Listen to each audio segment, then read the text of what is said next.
first crossover event from Monster Hunter Wilds, with that being with Street Fighter 6, which is not too surprising because I think that was the first crossover, or at least big crossover in Monster Hunter World, is they did a Street Fighter one with Ryu and Sakura back in the day when World was, just came out, first year.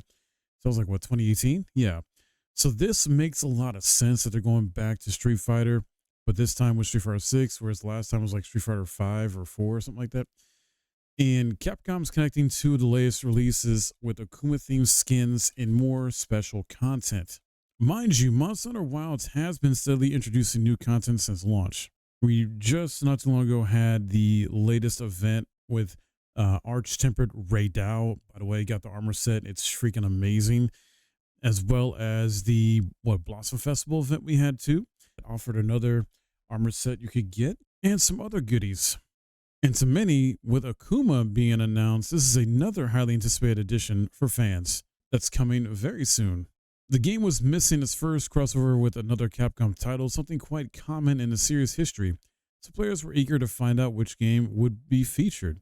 Some speculated it might have been Devil May Cry or another Capcom game, possibly Okami, or some other ones out there. Resident Evil they could do again, but no, they settled on Street Fighter 6, with Akuma being the star of it, this legendary fighter. And his layered armor will be available to unlock starting on May 28th. Special quests and rewards include the Ultimate Strength, which is a side quest, unlock Akuma themed layered armor. Demonic Strength, which is Arena, earn additional event rewards. And then True Strength, which is another Arena quest, collect even more special prizes. This skin comes with Akuma's unique combat moves, thanks to a special item. When selected, you can perform the Auto Combo Akuma, which includes iconic attacks like Gao Hadouken and Gao Shuriken. The system is simple. Your currently equipped main weapon determines the attack power of Akuma's special moves. Additionally, equipping a full armor set boosts your attack power significantly compared to the layered version. Alongside this exciting free content, Capcom is releasing 2 paid DLCs featuring stylish outfits for Alma, inspired by Chun-Li and Cammy. But the real standout, at least, my humble opinion, is how Blanca is being added. You can claim a free feline Palico layered armor set and equipment themed after Blanca-chan, along with a nameplate, pose, and hunter profile background. Capcom has a history of crossover events like this. Okami teamed with Monster Hunter Rise, and Resident Evil joined Monster Hunter World, among many others. So it's nice to see that they're keeping up with tradition, and I look forward to even more crossovers in the future because this game is just going to keep getting better and better as time goes on. We still have to figure out what's going on with the summer title update, which already know that we're getting laggy as far as that monster being the sort of like headline monster for that. But what other additional content, balance changes are we going to get? Hopefully, this game still is in a bit of a rough state from a technical standpoint and still needs more quality of life stuff added to it, some performance updates, improvements, things like that. So while it's good they're rolling out steady content for the game like this, they need to also not forget about, balance adjustments and just technical problems that still plague the game. Also, why have they not added in a feature to let us toggle off the buff aura that's around our armor? Now, obviously, if you got it on PC, you can use a PC mod to get rid of that. But at the same time, why can't the devs just make that an option in the game? I don't know why that's a thing. It was never a thing in World. It was never a thing in Rise, but all of a sudden now it's a thing in Wilds. I don't know. It's just weird. There's a lot of weird decision making with this game Capcom did, and I hope they fix some of it. Obviously, not all of it's bad. And I want some more challenges. Like, this is a fairly easy Monster Hunter game, too, compared to World and compared to Rise. But then again, Rise was like fairly easy, too, more easier than World, I would say.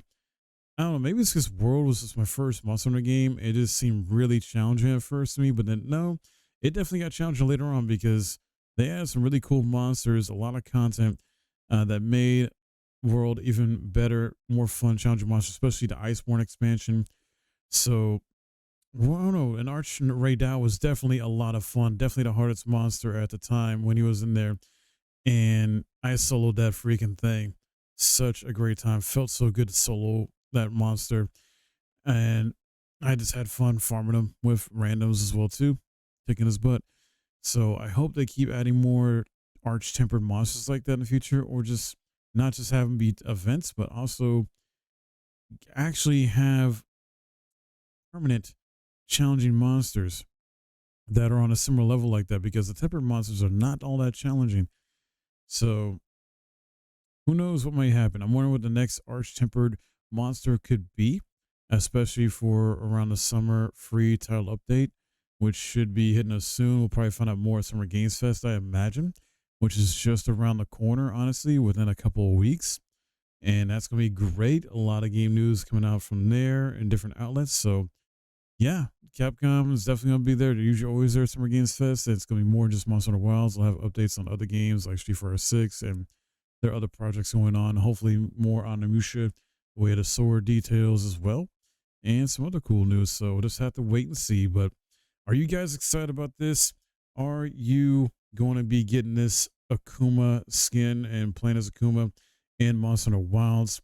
Will you be getting the Blanca Chan as well too, and the paid DLC? Let me know your thoughts in the comments below about this, because this is very cool stuff overall, and I'm glad doing this crossover.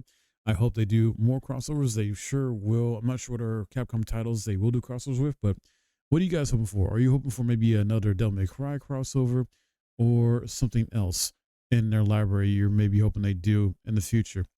Sound off in the comments below. And if you enjoyed this video, would appreciate a like, subscribe if you're new, and I'll see you guys in the next video.